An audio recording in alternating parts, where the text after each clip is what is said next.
Sometimes you just find a story in the weirdest places. You just never know where they're going to show up. Case in point, yesterday I was on the river kayaking, and this annoying lady and man was just about 50 yards behind us, and her voice carried so far. I understand now what my wife means whenever she says, my voice carries, because it does. I just don't like to admit it. I was trying to shut it out, and then I heard something that made me think, maybe I need to hang back in the back of the pack.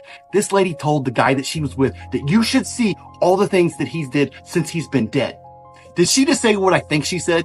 She did. And here's the story. She said that her husband or brother or cousin, I don't know exactly who it was because I was a little too far away, but she said that one day last year that they went to Home Depot and bought a $125 electrical tester.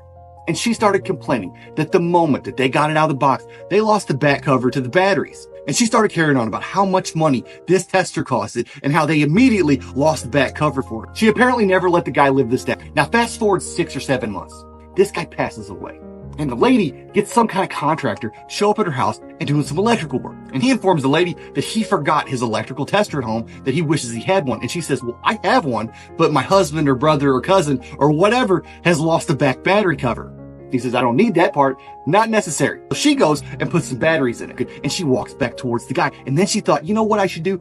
I should go get some tape and tape those batteries in. But her tape's out in the shed. She walks outside, gets about halfway to the shed, and something catches her eye just out of the corner. Something orange. She looks down, and laying on a stepping stone right where she's walked hundreds of times over the past year was some orange piece of plastic.